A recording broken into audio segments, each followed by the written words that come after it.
Okay, maayong gabi kanatong tanan mga kaigsunan kaigala, no? Diha sa Ginoo. Nini nga kagabi magatukin usab kita og mga nindot nga sugilano nga di nahibatik niining balaang kasulatan. So atong sigutan karon ang kadtong mga milagro, usa sa mga milagro nga gihimo sa atong Ginoong Hesukristo. Now, si Jesus Christ, sumala sa mabasa na to sa Juan 6, versikulo 5, magsugod na paingon sa ubos. Atong makita dira ang mga milagro nga gibuhat. Diin sa wala pa siya moadto sa Galilea, panambal na siya mga masakiton didtong dapita. Daghang mga masakiton nga iyahang giayo didtong dapita. So humani ana, miadto siya sa dagat sa Tiberias, no? Nga mao ang dagat sa Tiberias. Diin sakop gyapon kini sa Galilea. Unya tungod lagi sa iyahang gibuhat nga mga milagro, kining pag-adto niya sa dagat sa Tiberias, nakita niya, no, ang dakong panon sa mga tao nga ni sunod kaniya, no? The great multitude followed him because they saw his miracles which he did on them, no, that were diseased. So iyang gipang-ayo tungod sa mga milagro nga iyang gipakita ug nakita sa kadaghanan ng mga katawhan. Utong sunod kaniya ang kadaghanan.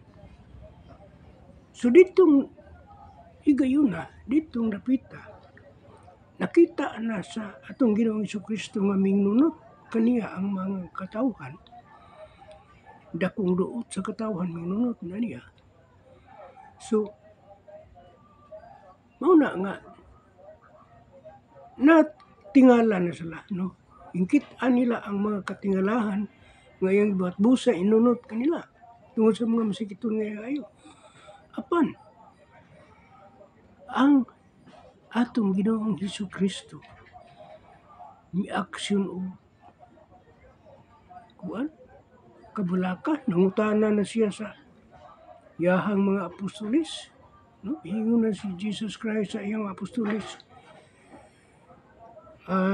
when Jesus then lifted up his eyes, yahat siya sa iyang mga mata, and saw a great company comes unto him, daghan kayo nga panon sa katawhan nga miuban kaniya, disog paingon kaniya.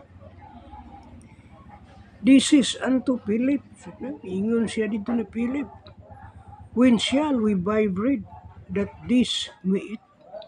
Asa man to makapalit og pan nga para naa sila makaon, no? Para naa sila makaon.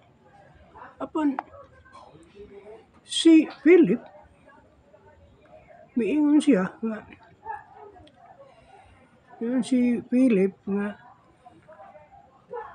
Philip and this he said to prove him for me, si Jesus Christ, to prove him himself knew what he will do. So iyahang nakita ang iyang gipamulong sa pagsulay kaniya kay siya sa iyang kaugalingon.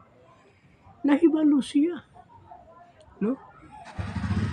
Knew what he will do. Nahibalo siya kung unsa ang angay niya nga pagabuhaton.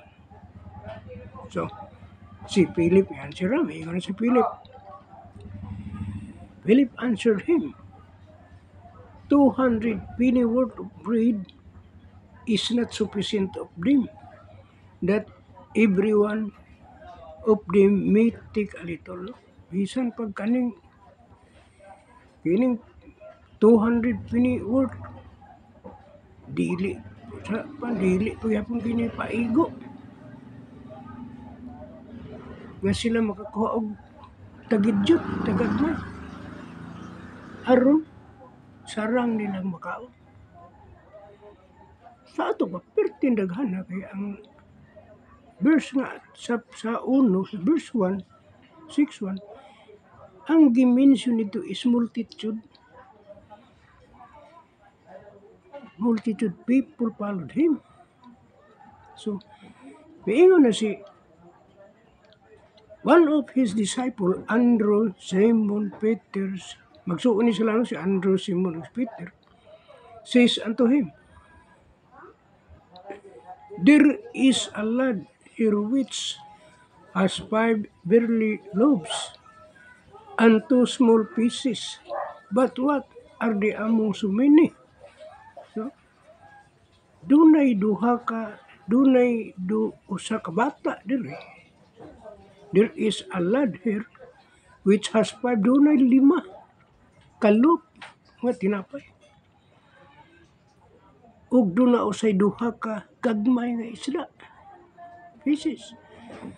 But what are they among so many? So, unsa may kahimuan adtong 5 ka loaf sa tinapay ug 2 ka gagmay nga isda. Saon man to pagpaigo nga daghan man kayo.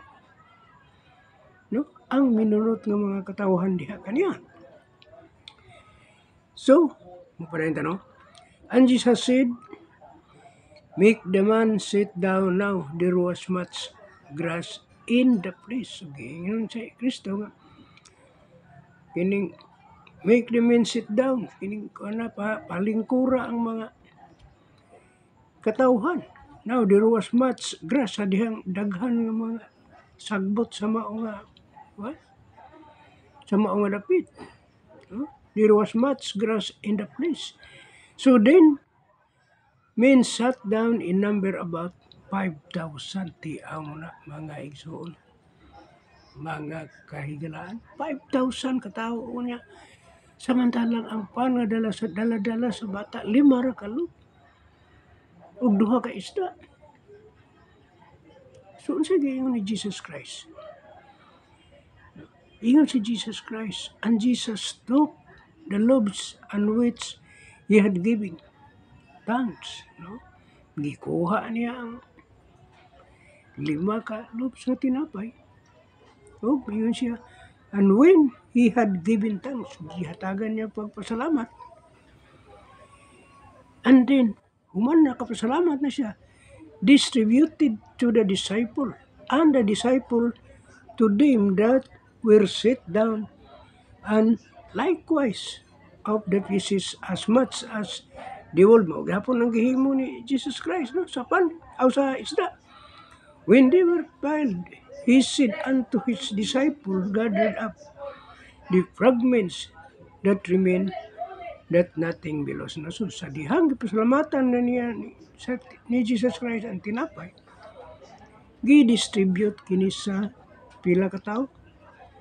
5,000 ang nakakaon. No, hasta ang 2 ka isda ipasalamatan niya naapod-apod sa 5,000 ka tao. Grabe, nagahom sa atong Ginoong Jesucristo mga igsoon. Dili kay kana lang. Pagkahuman og distribute sa mga apostol, human kaon na nangabusog na sila. When they were piled, he said unto his disciples, gather up the fragment that remain, that nothing below. So, ipahipos ang mga sobra. Kinapagili sobra. Ipahipos ang mga sobra. Aron, sige yun rin, that nothing below. Nga walay mausik. Aron dili mausik. No? So, nangabusog naman sila. Nangabusog na ang kuan. Pila ka tinipik nga mga tinapay. Aron walay mausik. Ilahang balik o butang sa mga bukag nga ilang gisudlan. Therefore, they gathered them together and piled 12 baskets. Doon na pa 12 ka bukag nga nasubra. Sa 5 ka tinapay lang. Ug 2 ka isda, napay 2 ka bukag na sobra na na. Ang sobra, wa nila mahurot. 5,000. Imagine, 5,000 ka tao. 5 ka lupla nga pan wala pa gid mahurot ug nasubraan pa gid og 5 ka bukag, no? Grabe mga kaigsuonan, mga kilaan ang kining mirakulous adtong dapita, adtong higayuna. No? Grabe kayo ang kining unsay ngalan ang gahom miracle kag gihatag sa atong Ginoong Hesukristo ito. Higayuna, 5, imagine 5 lang ka loop nga tinapay iyang nahimo, napakaon niya ang 5,000 og dili lang kay kanalang naa pa gisubra, no? So diha nato ma-imagine mga igsoon, diha nato mapamalandungan nga ang atong gahom sa atong Ginoong Hesukristo dili hamay-hamay. Grabe. Diha nila makita nga si Jesus Christ tinuod nga makagagahom og Dios. Matud pa sa Tito 2:13 kay kita nagapaabot sa pagpadayag sa atong dakong Dios ug manluluwas nga si Ginoong Hesukristo. So dakong Dios ang atong Ginoong Hesukristo, mga kaigsuonan. Busa kinahanglan dili kita mahimulang sa kadtong parabol si Jesus Christ nga siya ang tinuod nga punuan sa paras ug ang mga salingsing niadto, mga sangan niadto kun mahimulag sa punuan dili na mapuslad, mamatay ra man to siya. Subot ipasubot nga kung bisan unsa ka kusog sa uno sa bagyo dili gid ka mobulag sa punuan. Kay naa diha ang atong kining paglaom sa umaabot. Okay mo parenta. Sa verse 14, then those men when they had seen the miracle that Jesus did, sa dihang ang mga tao nakita sa mga tao nga mga milagro nga gihimo sa atong Ginoong si Kristo, unsay giingon nila, this is truthfully that prophet that should come into the world. Sa pagtinuod lang mauni ang giingon niya, truthfully that prophet that should come, mauni tinuod nga propeta nga nagaanhi diri sa kalibutan, nga mianhi diri sa kalibutan. Nakita na sa katawhan, hinaot unta nga kita dili mubulag kaniya. Kay siya nga ang mga tao mubulag kaniya, wala na kaugmaon, wala na mahimo pa. Kay ang tanan nga atong nahuptan karon gikan kaniya. Ang tanan nga atong pagkaon nga atong ginakaon sa matag adlaw gikan kaniya. Busa mapasalamaton kita og dako nga ang atong Ginoong Hesukristo, ang atong Dios naghatag og unconditional love. Walay kondisyon nga gugma nga gihatag niya kana. So nini kagabhion, mapasalamaton na sa bayong dako, no, nga nakahimo na sa kita og hamubo nga meaning live video apan matulong aron kayo. Daghang salamat o God bless kanatong tanan.